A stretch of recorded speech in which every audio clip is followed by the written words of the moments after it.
Okay, I think we're going to get started now. It's 10:32, not to keep everybody waiting. My name is Adrienne Esposito. I'm the Executive Director of Citizens Campaign for the Environment.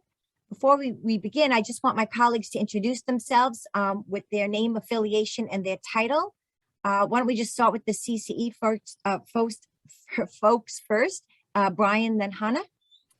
Good morning. My name is Brian Smith. I'm the Associate Executive Director at Citizens Campaign for the Environment. I'm based in Buffalo. Hi, I'm Hannah Wallier. I'm the Central New York Program Coordinator for Citizens Campaign for the Environment, based in Syracuse. And our colleagues from Washington, D.C. organization called PEER, Kyla and Monica. Hi, I'm Dr. Kyla Bennett. I work for Public Employees for Environmental Responsibility, or PEER. I am the Science Policy Director for PEER, and I am based outside of Boston.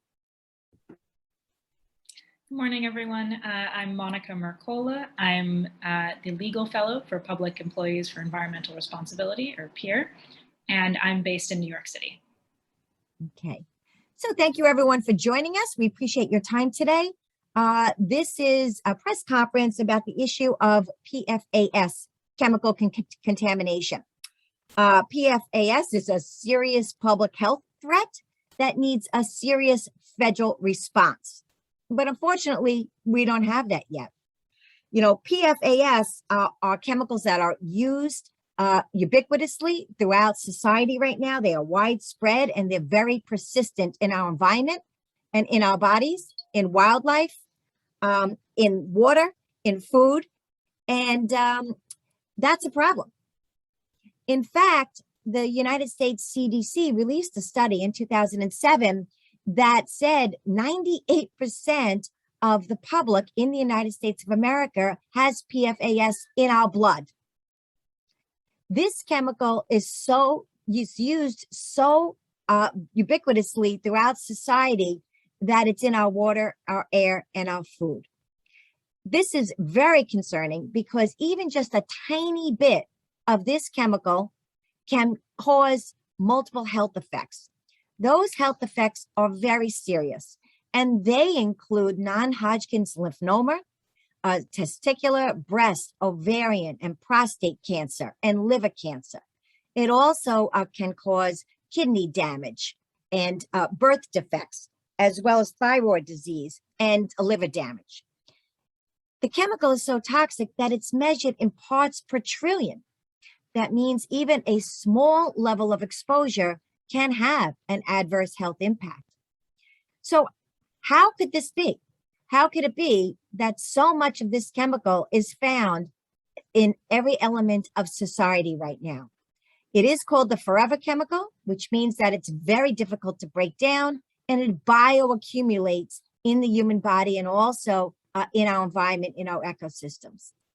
Well, one answer as to why this is because it is very widely and abundantly used in a multitude of manufacturing and industrial processes. And here to talk about one reason why we believe it is abundantly found in our environment is Dr. Kyla Bennett from PEER, whose organization has sued the EPA and found out some interesting data, which they will be revealing today. Dr. Bennett? Thanks, Adrienne.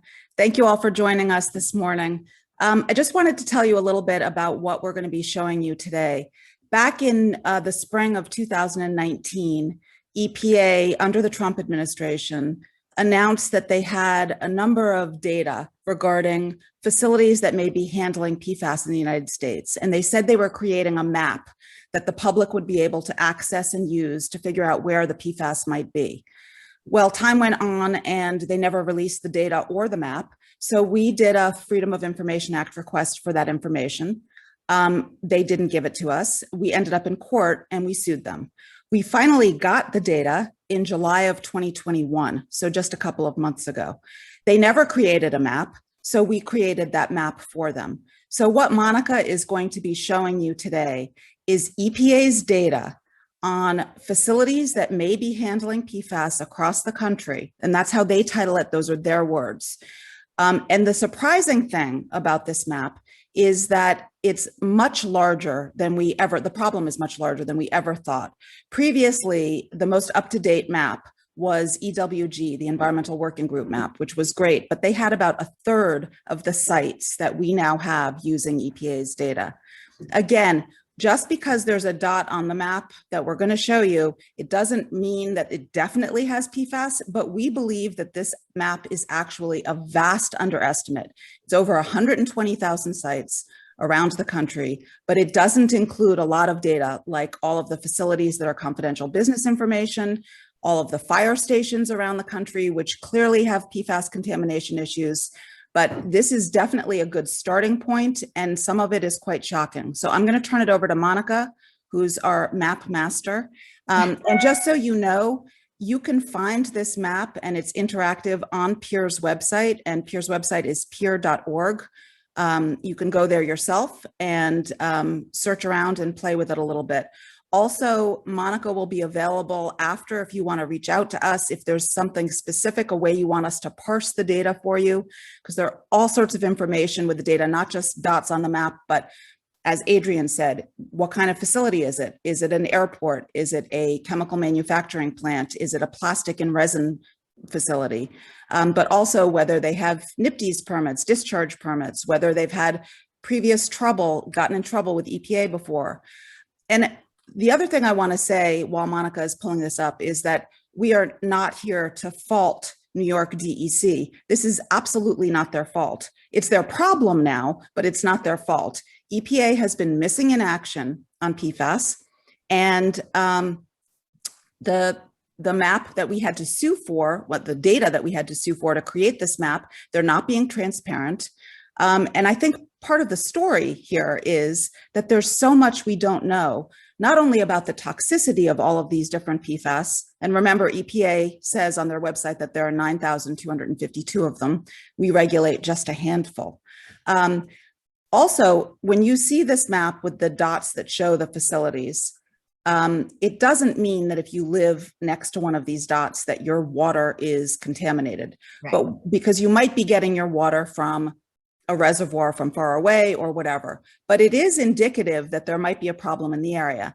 And there are 3 exposure pathways to PFAS: through drinking water and food, through inhalation when things are incinerated, but also through dermal absorption. So, it's a frightening map. And Monica, I'll let you pull it up now. So Monica is going to take us on a tour of New York State that you wish you didn't have to take. I just want to explain, we're going to just quickly run through so folks know, this is the whole map, but we're going to go through Buffalo because we have reporters on from Buffalo. We're going to go to Syracuse. We're going to go to Albany, take a quick jaunt down the Hudson River, and then we're going to go to Long Island, which you barely can't even see from the map because it's covered with dots. So we're going to start in Western New York, where Brian lives and loves. And Monica is going to take us on this tour. Monica? Thank you. Hi, everyone. So this is the map of New York. In the chat, I have put the link to PEER's website where you can see the entire map and filter it by state, by industry, compliance status, and some other filters that we've included as well. But what you're seeing right now is New York State. There are currently around 3,200 facilities in New York. These dots, they're color coded by industry. And when you look at the map online, you can see the facility, the state it's in, the county, and some other information as well. And so we can start in Buffalo region. And this would be Erie County and Niagara County. So, as we look at the potential use of PFAS in the Buffalo-Niagara region, we can see that these facilities are widespread in urban, suburban, and rural areas.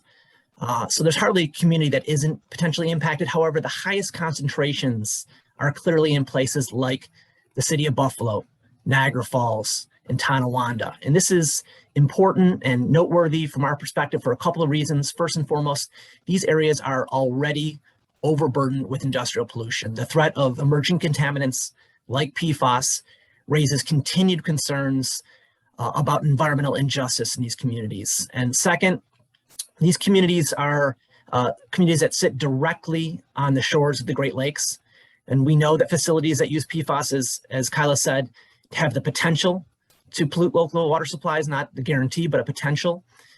So as we invest billions of dollars in protecting and restoring the Great Lakes and cleaning up legacy pollution from the past, we cannot simultaneously add new chemical threats, particularly forever chemicals, to the health to the Great Lakes. Lake Erie and Lake Ontario provide drinking water for more than 6 million New York State residents. And lastly, before we move on to another section, I just want to quickly go over which types of facilities are most prevalent in the Western New York region. And I don't know if, Monica, you can kind of highlight these as I go through, but it's the metal coating facilities, waste management, chemical manufacturing, and lastly, plastics.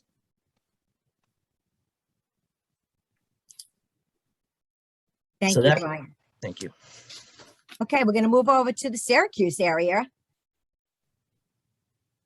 which is around Lake Onondaga and the Finger Lakes. Hannah? Yes, so I'm sure everyone is kind of aware that Onondaga Lake and Central New York, we do have kind of a long history of industrial pollution and discharging into Onondaga Lake with PCBs and mercury and other contaminants. We've been working on this issue for a long time, and this lake has been contaminated for over 100 years, and it's taken us about 50 years to finally remediate the lake, where it's now the cleanest it's ever been in my lifetime and most people's lifetime. So kind of talking about the facilities that are around the lake, there are over 140 different facilities in Onondaga County that may be using PFAS, many of which are surrounding the lake and its tributaries. Just to quickly highlight the types that they are, we have the electronics industry, which is a big one in the area, waste management. We also have metal coating, and of course, plastics and resin, and these make up the majority of the points that we're seeing here. These industries could be, have discharge points that could be into the lake or into its tributaries, and therefore we should be continuously working to maintain them, as well as testing Onondaga Lake for PFAS. PFAS is a forever chemical, and like I said, we've already spent the last 15 years restoring the lake and addressing mistakes of the past. So now we need to be cautious that we don't repeat those mistakes and further contaminate the lake with PFAS. While it wasn't really the focus here, I do want to quickly highlight that Central New York is a water-rich region with the Finger Lakes that supply drinking water to hundreds of thousands of residents. And there are facilities that may be handling PFAS throughout the Finger Lakes region, and some even pretty close to the lakes themselves. So we should be continuously testing these lakes for PFAS in order to ensure that our water resources are not being contaminated. Thank you, Hannah. We just want to quickly go up to Albany, since all our elected officials drink water from there. And we want to give you this visual right here of the Hudson River. You can see that a large quantity of facilities are located up and down the Hudson River. And obviously that is of concern too. The Hudson River has been the focus of cleanup, again, with GE, PCBs, other heavy metals. Millions and millions of dollars have been spent remediating and cleaning up and restoring the ecosystem of the Hudson River. And it also does supply the drinking water for 7 different towns or municipalities. So this is, we're not going to go into this in detail, but we just wanted to illustrate that literally from, Buffalo to Babylon, you can see that every significant water body in New York State may be impacted. So let's go down to Long Island. Okay, for those of you who are on here who don't know, Long Island is a sole source aquifer, which means 100% of our drinking water comes from directly underneath the ground. So the manufacturing processes you see here in Suffolk County, we have 286 potential sites and 159 in Nassau County, which means there are 445 sites on Long Island that may be using PFAS in their manufacturing process. If you look at the data in Suffolk County, there are 68 of those sites where electronics and 54 are waste management. We really love waste management here on Long Island, apparently. 3 million people generate a lot of waste. I just want to say in Nassau County also, electronics, 41 sites are electronics and 27 are metal coating. So the top 3 on Long Island are electronics, waste management, and metal coating in that order. I want to repeat again what Kyla said, which is we're not saying that these sites are polluting. What we're saying is that they are on an EPA list and they are classified as maybe using a PFAS in their manufacturing or their waste disposal process. It is of concern because what we walked you around is significant drinking water areas and significant water bodies that come in contact with the discharge or with potential accidents or mishaps from all of these sites across New York State. So this is an interactive map. People can go on, as Kyla said, and get the information and the data. But what does this mean? What should we do about this? What has the EPA done? How did we get into this situation? Kyla? Those are all good questions. Some of them don't have clear answers. What is clear is that New York has proven to be one of the leaders in the country. There are a number of states that are making strides in trying to tackle this problem. New York, California, Massachusetts, Maine, but New York needs to do more. And the reason they have to do more, the reason the burden is shifting to the states, which is really unfortunate and not fair, is that EPA is missing in action here.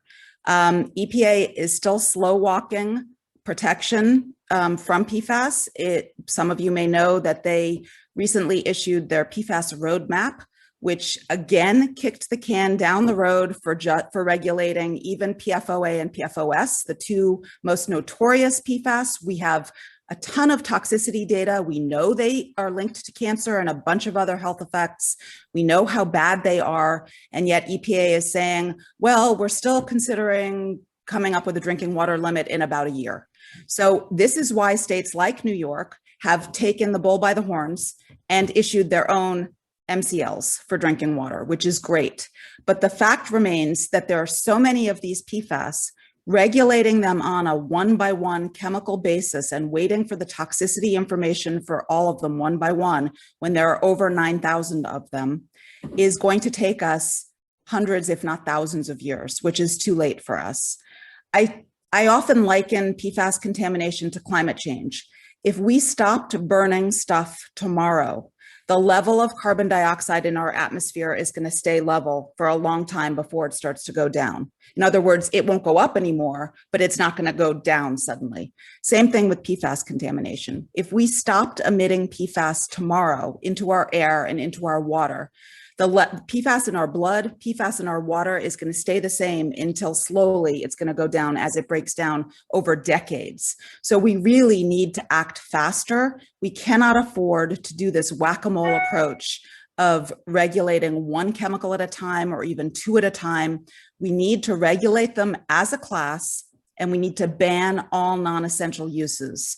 Again, New York has done a great job. They have a very strong 10 part per trillion drinking water standard for a handful of them, but they really need to start, like Maine is starting, regulating them as a class and banning all non-essential uses. And we'd love to see New York take that extra step here to protect all of us. And again, cleanup is going to be a problem. A lot of states like Massachusetts, the towns are all suing the manufacturers. There's no way to rely on EPA here. It does not look like they are going to be taking any meaningful action anytime soon. So let me just add to that. We're asking basically today for 3 things.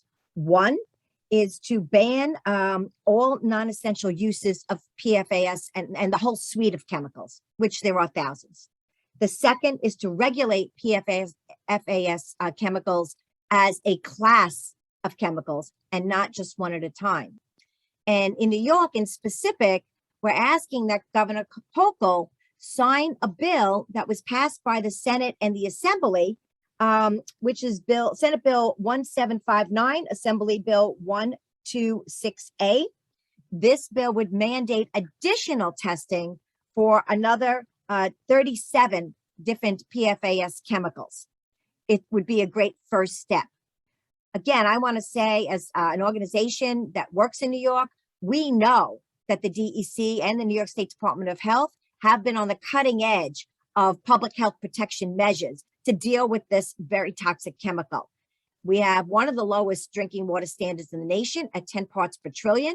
We have the DEC, which began their own survey to look for places that might be using PFAS and find out more. And they have a database on that, which we can add to PEER's database. But the EPA has really been MIA. We do not have a national drinking water standard. We do not have a national policy. They are not taking this serious. And it is not an overstatement when I say the crisis of PFAS is a national health crisis, and it deserves a serious national response. We're not getting that, but that is in fact what the public deserves. We deserve clean water. We deserve public health protection. That is what we're expecting. And the three ways we can get that on PFAS is to ban all non-essential use, regulate the chemical as a class, and we're calling on Governor Hochul to sign the bill, which would mandate additional testing for these chemicals. So we'd like to take question now. All right, they're already coming in the chat. So that's a good question about how do we define non-essential uses. And the way Europe defines it is things that it's essential if it's essential for the health and safety of people or society. So it's not clearly defined, but some medical uses, absolutely. But even firefighting foam, there are alternatives. One thing that PEER has been fighting a lot is PFAS in firefighter gear, in the turnout gear that the firefighters wear. It actually has parts per billion of PFOA and other PFAS, which is crazy because it's dermally absorbed. And in 2019, 75% of online firefighter duty deaths were due to cancer. I have firefighter clients who have cancer. It's horrific. Not only does it affect the firefighters themselves, but also when you wash that gear, it goes off into the water. And if it's in a septic system, it gets into the groundwater, eventually into the drinking water. If it goes to a wastewater treatment plant, it also gets into drinking water. So it's impacting the communities as well. But my point is that it's not essential in firefighter gear. It's in there because industry made a standard requiring it to be in there, but firefighter gear can be made safely without it.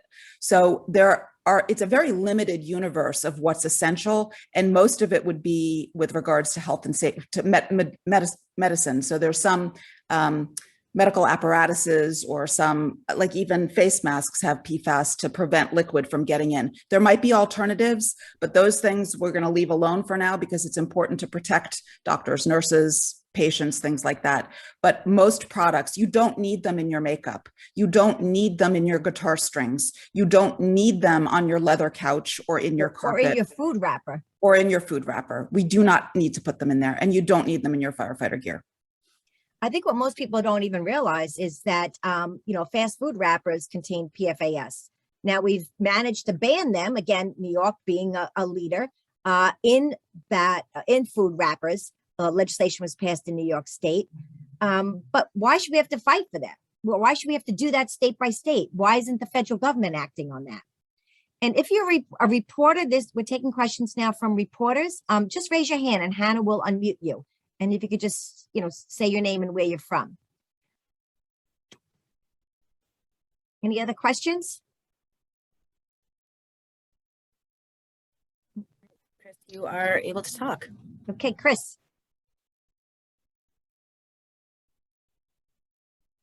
Oh, you know what? I just realized you're hearing me now, right? Yes, we do hear you now. Okay, sorry. Where are the locations and maybe Hannah would know this, of the newly discovered pollution sites, one of which at least is supposed to be in Onondaga County. I'm actually not sure of the new sites.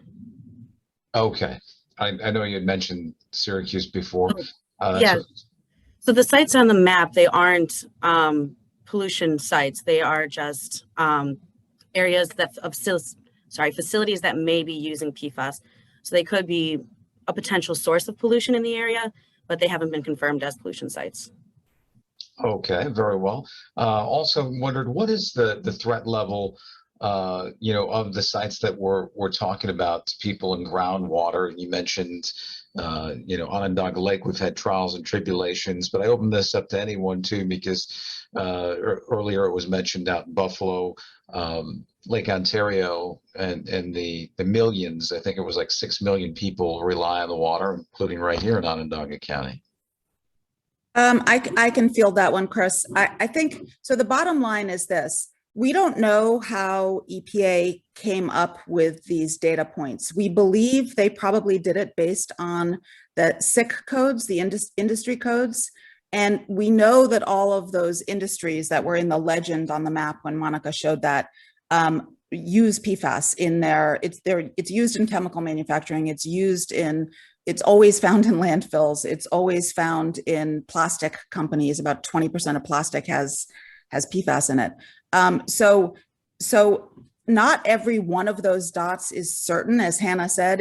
We're not absolutely sure that every one of those dots has PFAS being discharged from the facility. It's what EPA has flagged as potential. The frightening thing is that EPA does not know. I mean, EPA should know where we're talking about carcinogens and things that are really, really bad. California wants to regulate PFOA in the parts per quadrillion. So these things are toxic at very, very low levels. The fact that EPA does not know and didn't share these data with the states and with the public is what's so frightening. What needs to happen now, in my estimation, is that somebody needs to figure out whether these facilities are actually handling PFAS, which PFAS they're handling, and how they're discharging it. In other words, is there an incinerator on site? If so, there's probably PFAS in the air. Or do they have a NIPDES permit? If so, then there's PFAS in the effluent. If they're just handling it with no discharge, it's a problem for the workers who are inhaling it. So the first step is to find out, are you indeed handling PFAS? Which PFAS are you handling? And how are you dealing with it from cradle to grave? And how is it affecting the public? All of that information is unknown for the vast majority of these facilities, and it needs to be known. And let me just add, Chris, 2 things. One is ignorance isn't bliss. Ignorance is dangerous. And we need to know. It's usually what we don't know that hurts us the most. So EPA is not seeking answers. They're glossing over this. But your question also related to what happens when it's in water. So I think in New York State, at least, we're starting to accumulate that data. The drinking water standard for PFOA and PFAS was established last year in August at 10 parts per trillion. That means that this year now, all of the water districts are testing for it. So we'll be able to, we don't even have a year's worth of data yet. We'll be able to accumulate that and get a better sense of how ubiquitous this is in New York's drinking water supply, supply. And that's what we'll be looking at also. So this is an ongoing story and an ongoing accumulation of data and information. And Adrian, you actually raised another point that I wanted to mention. EPA has something called the UCMR, which is the Unregulated Contaminant Monitoring Rule, and they do it by number. We're up to 5. They just issued, and that's basically where, so we're up to UCMR 5, where EPA says to all the states, we want you to measure for all of your public drinking water systems that serve over, I think it's 10,000 people. Monica, is that right? 10,000 people, something like that. Yes, that's correct. 10,000. Yep. you have to collect data on these possible emerging contaminants. And this year they're requiring the collection of data for a number of PFAS chemicals, but they are using a detection limit that's so old. They're using the same detection limit for PFAS that they used in 2012, where most of towns said, oh, we're non-detect, we're clean, because the detection limit was at 120 parts per trillion. Well, New York is regulating at 10. Massachusetts is regulating 6 at 20. California is at 7 parts per quadrillion that they're proposing. So measuring a bunch of PFAS at 120 parts per trillion together is not enough. So those data are not going to be helpful to us. Again, EPA is not doing the right thing. So it's shifting the burden to the states to try to test for some of these things. Okay, let's see if there's other questions.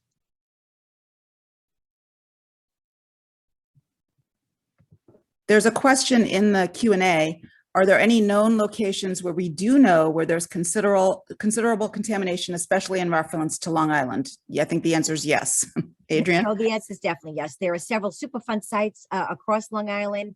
There's the Yaphank Firefighting Training Center. There's Gabretzi Airport.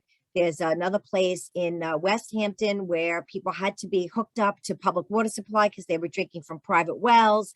Unfortunately, there's a number of sites that have already been declared Superfund sites, and there's more sites where we know people are drinking wells they shouldn't be drinking, and we're waiting actually for federal funding that we're hoping is in this federal budget for people to be hooked up to the public water supply where it can be monitored and treated if found. So this really does impact homeowners on a very real level. If you have a private well, for instance, which many people, not only on Long Island, but across the state of New York do have private wells, this chemical is not being tested for. It is really slipping through the radar, and that could have serious consequences. I mean, the health effects that I read off and listed are very serious health effects, and everything should be done to address this issue in a more expeditious way and a more comprehensive way. Honestly, we should be using the precautionary principle here, which says that if there's scientific uncertainty, you should err on the side of protection when you're talking about human health. So that's why we are pushing EPA and pushing states to regulate PFAS as a class. And PFAS in that case would be defined as any compound that has one fully fluorinated carbon. EPA's definition isn't even good enough. It's not as strong as the OECD definition or as any of the state definitions. So New York is, again, doing a good job, but they need to do more because EPA is missing in action. So the bottom line, if there's no more questions, is that we're leaving a legacy of toxic contamination across New York and America that the EPA is ignoring. We want more done expeditiously. It needs to be done holistically, and it needs to be done now. This interactive map is meant to be an educational and guidance tool about how serious the situation may be. And we believe, again, that this map is a vast underestimate of how many facilities across our state, but also across America, are using this toxic chemical. And if we're already finding it in 98% of people's blood samples, then we're already too far down the path that we should be. All right, thank you to everyone for participating. Thank you for your interest in this issue. And we look forward to any questions, follow-up questions that you may have. We certainly will make ourselves available. Thank you again, everybody.